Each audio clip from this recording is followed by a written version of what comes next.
Hey guys, welcome back to Andy's Dinosaur Reviews, and today we are going to check out number 3 of the Ferocious Packs. This time we've got the Dimetrodon, and yes, it's actually quite amazing that we already have 3 Dimetrodon figures. Previously, when Mattel had released a Dimetrodon, it was like just one figure, really hard to find. Very few people actually were able to acquire it. It was kind of a nightmare. But luckily, as far as the Dominion version goes, we have tons to go around, it seems, as we've already had the extreme damage version, which is really plentiful at Walmart, or at least at my Walmarts. There's also the Alan Grant version, and now there's this version in the Ferocious Pack, which also looks really quite cool, actually. So far, I've been a big fan of every one of the different Dimetrodon versions that have released.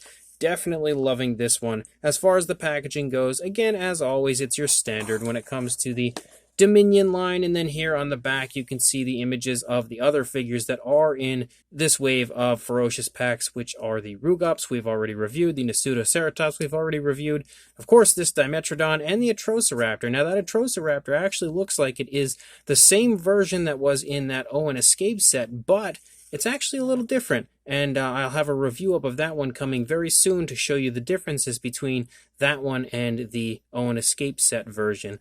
But definitely looks to be another really cool version of the Dimetrodon from Mattel, so let's pop this out of the package and check it out. And here is our newest version of the Dimetrodon.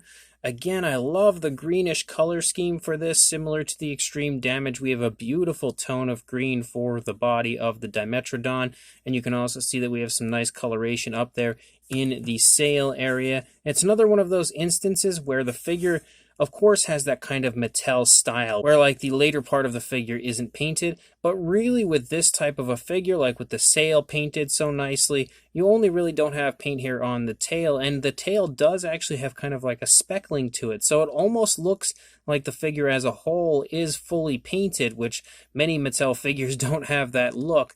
And the only thing really missing on this one, in my opinion, would have been painted nails. That would have helped a lot, but it definitely is a really neat looking version of the Dimetrodon yet again, so let's go ahead and jump straight to a closer look at this right now. So as far as the sculpt of the Dimetrodon goes, it is 100% the same Dimetrodon we've now had 3 times prior. So it's the same sculpt as the extreme damage version, but without the extreme damage action feature. It's also the same sculpt as far as the Alan Grant version in the Alan Grant set. This is exactly the same one because that one didn't have any type of like an action feature or anything. What's basically different is the paint job. So we don't really need to go over the sculpt at all. It is a beautiful sculpt, very highly detailed. That's about all we really need to say about that.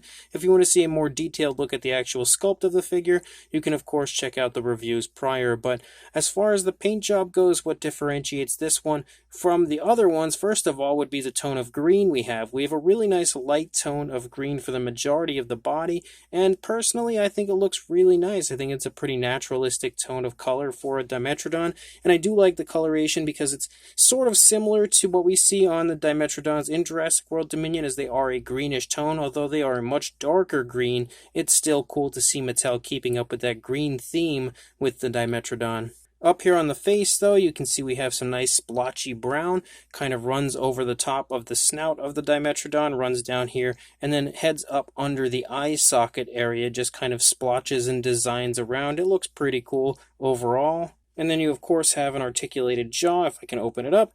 And then you can see the teeth are painted pretty nicely. We've got kind of like a yellowish tone of color or an off-white there for the teeth.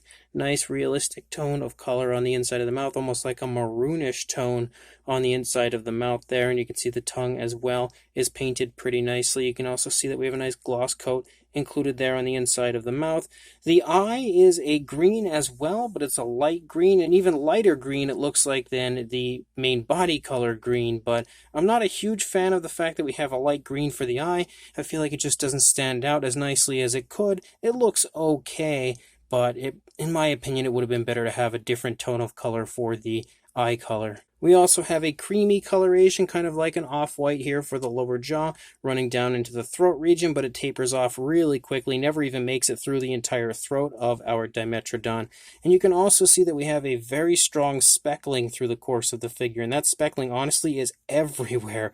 Like, you can see it runs from head to tail. It is honestly all over the figure. You can really see it here on the underside, and I do like the fact that we have that speckling through the course of the figure because it adds a little bit of extra coloration to it on any Mattel figure. I always feel like that is a huge plus. And then as we lead up here into the sail area, you can see that we have kind of like a very dark tone of color here that starts on the top of the Dimetrodon and then kind of like designs and shoots almost up here into the back of the sail, just kind of splotches up in almost like a stripe-like fashion.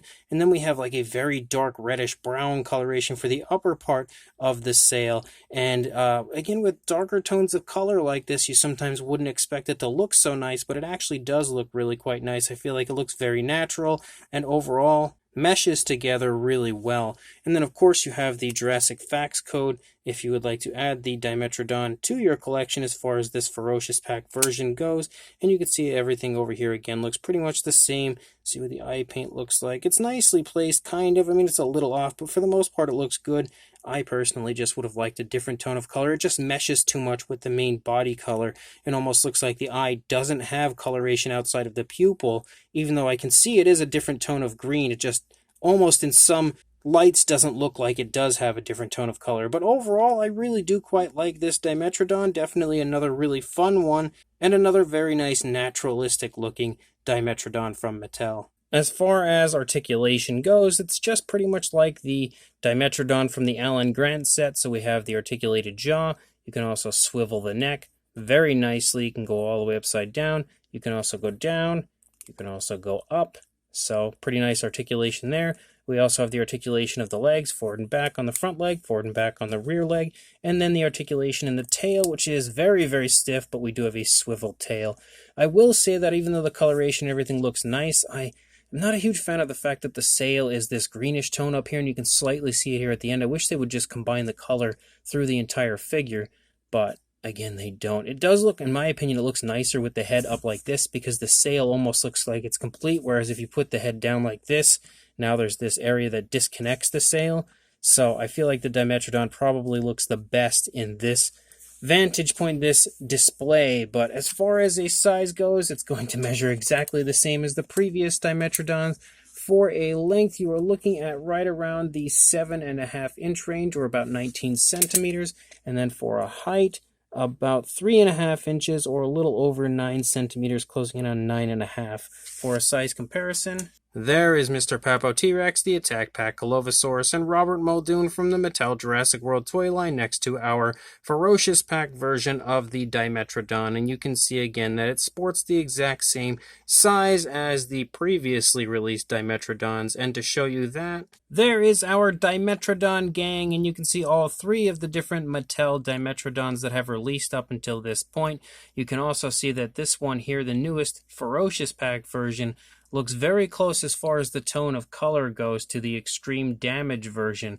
I feel like it most resembles that one, but again, a little bit different. You can see the darker tone of color as far as that brown designs differently, and the sail is a totally different coloration as far as the Extreme Damage version goes. But this also again shows you the fact that these are absolutely the same sculpt as each and every one of them, but all beautiful versions of the Dimetrodon. So this brand new Mattel Jurassic World Dominion Ferocious Pack version of the Dimetrodon is another really nice version.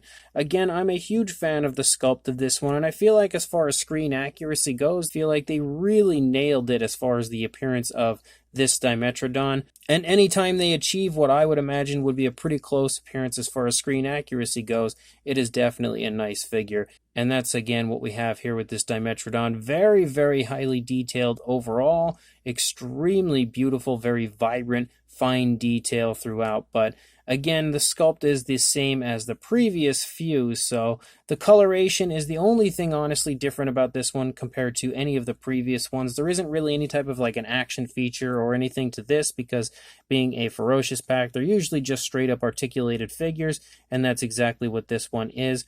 But again, coloration-wise, we have a pretty similar tone of color to the Extreme Damage version, but a little bit of a lighter green, I would say. And again, different coloration in the sail. The sail looks really good on this one. I'm not sure if I prefer the coloration of the Extreme Damage version or this one more, but they all do look really cool, and I like the fact that they look fairly similar to each other, but at the same time a little different, because it kind of creates like a group of Dimetrodon, and that's exactly what you see in Jurassic World Dominion when Alan is in the caves, and actually it's Alan, Ellie, and Maisie, but you can see that there are quite a few different Dimetrodon kind of lurking in there. So I like the fact that at this point Mattel has already released 3 different variants of the Dimetrodon, kind of giving us that gathering of Dimetrodons you see in Dominion.